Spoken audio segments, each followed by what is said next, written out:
느껴봤습니다. 이제는 시사 토크 세대 공감 특별 손님을 만나보는 시간입니다. 요즘 각종 예능 프로그램을 통해 활약 중인 아주 핫한 분입니다. 영상으로 먼저 만나보시죠.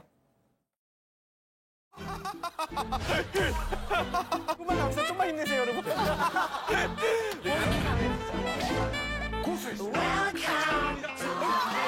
그래 싸가지 없는 놈.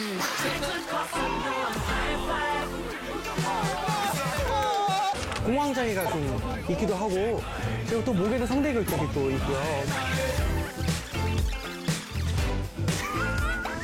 내 사랑해도 난 너만 변하지 않는다면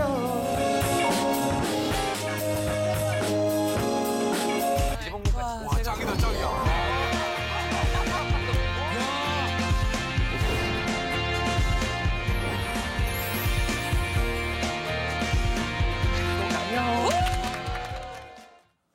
네, 어서 오세요. 인사하시느라고 정신이 없으셔가지고. 아이고 반갑습니다. 사실 제가 한참 TV를 볼 그 나이 때에는 박명수 씨 매니저로 많이 좀 나오셨었어요. 그래서 그렇죠. 사실은 막 여러 호칭이 있으시잖아요. 맞습니다, 근데 어떤 맞습니다. 게 가장 본인이 불리고 싶은 명칭이세요? 사실은 이제 저는 작곡가 겸 가수인데 네. 제가 이제 명수 형이랑 친하고 그런 모습들이 이제 매니저를 한 적은 없는데 매니저처럼 보였나 봐요. 네. 그래서 많은 분들께서 그렇게 알고 계시고 또 저도 매니저가 있거든요. 그래서 예. 아직도 모르시는 분은 아이고 매니저가 매니저도인데 막 이런 반응도 있으신데 저는 실제로는 이제 작곡가 겸 가수라고 있는 유재환입니다. 안녕하세요. 네, 어서 오세요. 예, 제가 반갑습니다. 아유, 분위기가 확 다르네요. 아유, 제가 첫 만남부터 결례를 전혀 아니에요. 네네. 예쁘시잖아요. 네. 오늘 마른 앵커님이 되게 많은 칭찬을 이슬만 먹고 네. 살 것 같다. 예쁘시다 네, 이런 얘기. 진행하겠습니다. 예. 제 얼굴이 너무 빨개진 것 같은데 자, 오늘 저희와 함께 나누고 싶은 뉴스를 가져오셨다고요? 뉴스 좀 소개해 주세요. 맞습니다. 저의 원픽 주제가 있습니다. 그것은 바로 마음의 병 숨기지 마세요입니다. 예, 그렇죠. 저 같은 경우에는 공황장애를 이제 방송에서도 얘기한 적이 있지만 꽤나 오랫동안 알아왔어요. 그런데 이제 흔히 이제 되게 속상한 게 뭐냐면은 정신과 치료라는 이 뭔가 모를 굉장히 부정적인 어감 있잖아요. 이 정신과 치료 충분히 받을 수 있고, 네. 이게 사실 되게 창피한 일도 아니고 선진국에서는 굉장히 흔한 일인데 나 정신과 갔어? 그러면 뭔가 이상하게 그래? 막 이런 반응이 제가 너무 속상한 거예요. 네. 조금만 덜 관심 가져줘도 되고 반대로 얘기하면 되게 관심 가져야 되는 것 중에 하나이지만 뭔가 모르는 이 정신과 정신 이거에서 오는 그 부정적인 바이브가 저는 개인적으로 너무 속상했습니다. 그래서 이거를 우리 여러분들과 함께 이렇게 나눠보고 싶어서 나왔어요. 잘 나오셨네요. 네. 고마워요. 덕분에. 워낙 이렇게 긍정적이시고 네. 보기만 해도 이렇게 네네네. 긍정적인 에너지를 막 뿜어주고 계신 분이어서 사실은 기자님 덕분이죠 뭐. 사실은 좀 놀랐어요. 네. 그럼 지금도 여전히 좀 치료를 받고 계신 거예요? 네, 맞습니다. 저는 이제 약도 먹고 있고요. 네. 또 어떤 뭐 상담도 받고 있고, 네, 그리고 또 개인적으로도 요거를 이겨낼 수 있는 그런 여러 가지 활동들, 그리고 또 이겨낼 수 있는 방법들을 계속 모색하고 찾아가고 있습니다. 네네. 우리 혹시 여러분들께 좀 제가 뭐 질문을 좀 드린다면, 이런 게 있는 것 같아요. 가장 간단한 건데, 갑자기 친구가, 나 요즘 정신과 상담받아. 라고 했을 때, 각자 반응들이 좀 어떠실 것 같으신지 좀 궁금합니다. 사실 뭐 요즘은 많이 알려졌잖아요. 진짜 치료가 필요하고 상담이 필요하면 병원 가는 게 부끄러운 일도 아니고 좀 어색한 일도 아니게 되기 맞아요. 때문에 이제는 뭐 그러겠지만 예전 같았으면 그랬겠죠. 내가 알던 얘랑 그 이 아이의 속내가 좀 뭔가 다른 일이 있었나? 중요해요. 네, 네. 이런 생각을 하면서 네. 굉장히 좀 혼란스러워지고 오히려 제가 혼란스러워질 수도 있겠다. 그렇죠. 그런 생각을 하게 되네요. 역시 배운 사람의 시선입니다. 아니야, 우리 그러면 더 배운 선배 형님 노동일 선생님 예. 우리 세대는 굉장히 편견이 있을 것 같아요. 그죠? 우리 세대는 맞아요. 그런 거에서 굉장히 편견이 있는데 예전에는 정신과 그러면 무슨 뭐 높은 담에다가 막 그 철망 쳐놓고 맞아요. 가둬놓는 그런 것만 생각했거든요. 요즘 이제 맞아요. 그런 게 많이 없죠. 오히려 이제 사회에 복귀해서 같이 이렇게 생활을 해야 오히려 치료도 빠르다는 그런 게 많이 인식이 돼 있어요. 네네. 배운 사람으로 괜찮습니까? 너무 멋있습니다. 진짜 맞는 말씀이신 게 옛날에 뭐 정신과 그러면 하얀 집 뭐 이런 맞아요. 뭐 뭔가 모르 이상한 단어들이나 또는 그런 부정적인 어감이 너무 많았어요. 우리 두 분께도 한번 여쭤보겠습니다. 저는 실제로 그렇게 말을 하면 네. 나도 다녀본 적 있어 아. 라고 말을 하겠죠. 실제로 제가 회사에 다닐 때 네. 일이 많고 또 제가 이제 해내야 될 것들이 많이 있으니까 네네. 잠을 못 자는 거예요. 수면 장애가 심해서 그렇죠. 정신과에 가서 이제 약 처방도 받고 상담도 받았는데 네. 그 회사가 또 그 같은 건물에 있었어요, 병원과. 아, 네네. 근데 제가 약봉지를 받아서 이제 안고 오는데 회사 직원과 마주친 거예요. 근데 거기에 이제 땡땡땡 정신과 의원 써 있으니까 저를 그때부터 되게 이상한 눈으로 쳐다보더라고요. 아, 그럼 안 되는데. 예, 그래서 저는 그때 저 그런 거 아니에요라고 했는데 실제로 그런 말 한 거 자체가 사실 잘못된 거죠. 맞아, 제가. 맞아. 그 당시에는 뭔가 모면하고자 했는데 그게 좀 후회되고 있는 부분입니다. 사실은 이제 너무 고마운 것 중에 하나가 나의 것을 먼저 밝혀주는 것. 나 이런 일 있어라고 했을 때 네. 상대방이 사실 나도야라고 할 때 굉장한 이 동질감과 같이 막 굉장히 위안이 되는 느낌. 네네.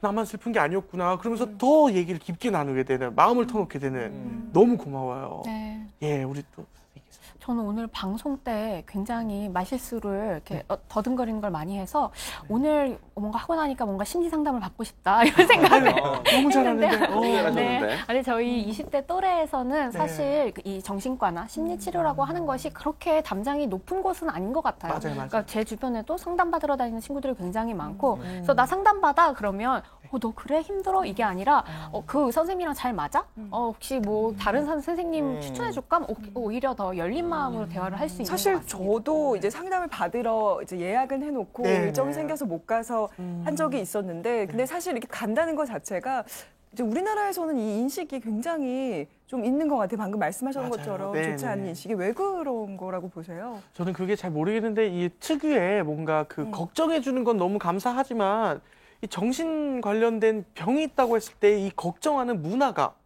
문화가 조금 더 오버해서 걱정해요. 너 괜찮은 거야? 막, 많이 힘들었구나. 네, 이렇게. 많이 힘들었구나. 너 이제 뭐 어떻게 잘못되는 거 아니니 뭐니? 그래서 사실은 진짜로 우울증 같은 것도 되게 간단한 마음의 병일 수도 있거든요. 막 너무 관심을 막 이렇게 너 이제 어떻게 할 거야? 막 진짜 그러면 안 되는데 막 이렇게까지 걱정할 일도 조금 아닌데 이러면 그렇잖아요. 우리가 감기 걸렸을 때 야, 너 죽으면 어떻게 막 이렇게 걱정하진 않잖아요. 네네. 근데 나 우울증이야 그랬을 때 이렇게 너무 놀라는 그 상황부터가 뭔가 내가 이런 말을 꺼냈을 때 이 사람의 리액션이 예상이 되니까 괜히 더 감추게 되는 거예요. 너무 나를 걱정하게 되면은 내가 더 갑자기 민망해질 것 같은 느낌? 그게 조금 이렇게 좀 문화를 좀 만들지 않았나라는 생각을 좀 해봅니다. 그러니까 이런 부정적인 인식 이외에도 또 다른 그 정신과 진료를 받는 걸 꺼려지게 하는 이유들이 좀 있을 것 같아요. 이게 그렇죠, 관련된 그렇죠. 통계 자료들도 있어요. 그러니까 일단은 그냥 놔두면 나을 것 같아서라고 맞아요. 생각하시는 분들이 제일 많다고 합니다. 맞아요, 맞아요. 그러니까 그리고 그 외에도 뭐 이건 내가 스스로 극복해야 되는 거지 누구한테 도움받을 수 있는 게 아니라고 생각하시는 분들도 있고, 맞아요, 맞아요. 또 정신과를 간다고 해도 별 효과가 없을 것 같다라고 생각하시는 분들도 생각보다 많더라고요. 또 앞서 말씀하신 것처럼 이 정신과 치료 자체에 대한 두려움, 남들이 날 어떻게 볼까 이런 것들에 대한 두려움도 있다고 하는데 이런 모든 것들이 사실은 다 잘못 생각하고 계신 거잖아요. 네, 이런 부분들이 너무 안타깝습니다만 현실에서는 이렇게 생각하고 있다라는 것이죠. 네. 근데 실제 이런 이유로 이렇게 그 정신과 진료를 받고 싶은데 조금 이렇게 고민을 하거나 이런 분들에게 어떻게 얘기를 좀 해주고 싶으세요? 저는 이제 꼭 가라고 말씀을 드리고 싶어요. 네, 왜냐면은 그런 말을 제가 자주 하는 말이 있는데요. 이 사람 마음 속에 있는 여기 심장 속에 있는 냄비 뚜껑 열었을 때 안 끓는 냄비가 없대요. 다 저마다 사정으로 끓고 있대요. 그렇죠, 그렇죠. 그러니까 그 끓고 있는 게 괜히 끓는 게 아니란 거죠. 근데 그거를 본인이 모르니까 왜 끓는지 모르니까 그러니까 남의 도움이 필요하다인데 그거를 안 그런 채로 계속 두면은 당연히 안에 있는 그 수증기는 다 날아가 버리고 빈 냄비만 흘리고 네, 냄비가 상처받고 남은 거죠. 그렇죠. 이렇게 되면은 결국 나에게 돌아오는 건 아픔뿐이 없다. 그러니까 우리가 너무 정신질환 네. 이렇게 너무 그냥 일반화해버리면 그것도 조금 뭉뚱그려버리면 맞아요, 그것 좀 맞아요. 문제인 것 같아요. 몸이 아픈 것처럼 마음도 아플 수 있다는 그럼요. 네, 맞아요, 그렇게 맞아요. 생각하면 우리가 몸이 아픈 것도 여러 층위가 있잖아요. 네. 뭐 암이나 중증 질환부터 시작하고 감기까지 수많은 질환이 있는데 네네. 그걸 한꺼번에 다 무슨 신체 질환 이렇게 해야지는 않잖아요. 맞아요. 그것처럼 정신 질환 이렇게 너무 뭉뚱그려 버리면 맞아. 여러 층위에 있는 것들을 한꺼번에 이렇게 얘기해 버려서 그것들은 뭔가 심각한 거야. 네. 이렇게 해버리는 그런 것도 있는 것 같으니까 네. 한꺼번에 정신질환 이렇게 얘기하는 것도 조금 지양해야 될 필요가 있는 것 같아요. 너무 공감해요. 그러니까 제가 공황장애라고 밝혔을 때 그런 건 있어요. 되게 제가 욕심인지 모르겠는데 공황장애는 맞는데 정신질환이야라고 말하고 싶진 않아요. 솔직한 마음에. 그러니까 하나 구체적으로 네. 이렇게 구체화시켜야 한다는 거죠. 그것도. 그러니까 공황장애는 괜찮은데 이 정신질환이라고 하면 뭔가 내가 진짜 막 정신질환이 있는 건가? 되게 부정적인 단어, 정신이라는 단어가. 네. 그러니까 이상하게 모르게 그 부정적인 어감에서 오는 것 때문에 병원을 안 가게 되는 것도 있고 또 그런 것도 있는 것 같아요. 이 주변 사람들한테 얘기를 막 하잖아요. 얘기를 하면은 그 관심을 가져주는 게 너무 좋은 일이에요. 좋은 일인데 관심이면 너무 감사한데 거기서 자꾸만 해결책들을 제시해 주거든요. 근데 우리는 그 해결책들을 안 해보지 않았어요. 네, 맞아요. 우리는 그걸 다 시도를 해봤고요. 그리고 그 해결책들을 제시해 주는 거 너무너무 고마운데 우리가 원하는 거 어떻게 보면 내 말을 더 들어주는 것, 공감해 주는 것일지도 몰라요. 근데 자꾸 결과물을 제시하니까 더 얘기가 하기 싫은 거예요. 이래서 또 이게 가는 것도 더 그러니까 간섭으로 어려지는 느껴지면 안 되는데. 맞아요. 예, 맞습니다. 남자들이 제가 많이 병원에서 제일 그러죠, 남자들이. 좋았던 게 그 이야기를 들어줄 사람이 앞에 있는 거예요. 네, 맞아요. 저는 사실 이런 이야기를 내가 하고 싶었구나, 내가 어떤 게 쌓여 있었구나, 어떤 게 끓고 있구나를 고백할 수 있는 사람이 앞에 앉아 있다는 것 자체가 정말 기분이 좋았던 것 같습니다. 진짜 당시에. 중요하죠. 네, 그러니까 네. 한국 사회는 조금 더 그런 마음을 들여다보는 일, 이런 일에 대해서 네. 조금 지금까지 이러저러한 저희가 얘기했던 이유들로 좀 많이 하지 못하고 있었던 게 있었던 네. 것 같아요. 그렇죠. 근데 시간이 지나면서 최근에 진짜 많이 인식이 변화가 된 것 같아요. 그 뭐 자료들 보면은 최근 3년 사이에 이런 것들이 좀 우호적으로 바뀐 분위기가 한 60% 이상 올라가고 있다고 하니까 치료가 필요하다면 치료를 받아야 된다. 이런 것들 뭐 예를 들어 아까 말씀하셨지만 정신병원, 네. 뭐 언덕 위의 하얀 집, 이게 맞아요. 굉장히 부정적인 이미지들에서 내가 질병이 있으면 치료하듯이 이 정신적인 어떤 병을 치료하러 간다, 마음의 병을 치료하러 간다라는 인식의 변화가 많이 되고 있는 건 사실인데 우리나라 사회에서 이제 장년층들 또 청년층들 스트레스 받는 그 지수들이 계속 높아지고 있잖아요. 뭐 어떤 분들은 노후에 대한 스트레스가 있을 수 있고 저 젊은 층은 취업이나 또 내 지금 현재의 경쟁 이런 것들에 대한 스트레스가 계속 높아지고 있기 때문에 그만큼 스트레스가 많아지니까 치료를 받고자 하는 욕구도 높아지고 있는 것으로 보입니다. 특히 뭐 여성분들 같은 경우에는 뭐 왜 결혼 안 하니 이런 말들도 스트레스 된다고 하니까 물론이죠. 그런 것들도 다 병이 될 수 있다는 거잖아요. 네. 이런 것들 좀 생각해 볼 필요가 있어 보여요. 네, 아니, 워낙 이제 정말 그 긍정적인 에너지 때문에 좋아하시는 분들이 정말 많으신 것 같아요. 그래서 감사합니다. 지금도 사실은 마음이 좀 아프거나 뭐 다 각자 이렇게 끓고 있는 마음을 끓고 조금 있는. 네. 조금 다운시키려면 병원을 찾아서 전문가의 상담을 받는 것도 좋지만 그쵸. 그것 외에도 또 뭔가 본인만의 방법이 있거나 또 네네. 저희에게 이렇게 좀 제안해 주실 수 있는 게 있을까요? 저는 개인적으로 이제 마음이 우울하거나 힘들 때 상대방이 웃는 모습을 보면 굉장히 기분이 좋아져요. 이건 되게 많은 사람들이 그럴 거예요. 그래서 상대방이 웃을 수 있는 방법이 뭐가 있을까 생각해 보니까 이 칭찬이 있더라고요. 칭찬하는 거예요. 아 그래서 하셨구나. 아. 전 진심인 줄 알았는데.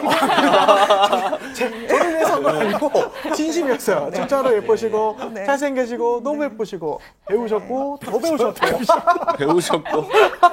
아니 또 멋있잖아요. 그래서 이렇게 또 되게 스마트한 모습에 잘생기고 또 배운 사람이 많지 않고 우리 또 노 선생님은 진짜 멋있고 딱 봤을 때도 내가 나중에 나이가 들면 이렇게 늙으면 너무 멋있겠다라는 생각이 그러니까 들고 칭찬하면서 네. 웃음을 좋아하는 유발하는군요. 상대의 모습을 보면서 맞아요. 에너지를. 넣는 거죠. 그렇죠. 내가 칭찬을 함으로써 상대방이 웃을 때 나도 웃게 되고 네. 또는 반대로 또 그런 것도 있어요. 상대방이 웃으면 내가 기분이 좋아지잖아요. 네. 반대로 내가 먼저 웃으면은 상대방이 웃게 돼요.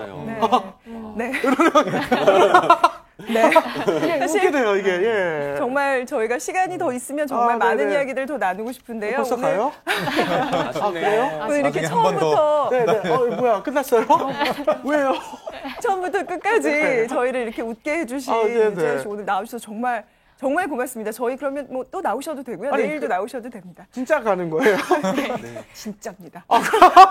끝나시고 잠깐 더 얘기하시죠. 아니 끝나고 사건 반장도 네. 출연하셔야 돼요. 저희 오늘 예. 오늘 이렇게 유쾌한 유재하 씨의 만남을 가져봤고요. 네. 여기까지 세대 공감, 세대별 뉴스를 느껴봤습니다.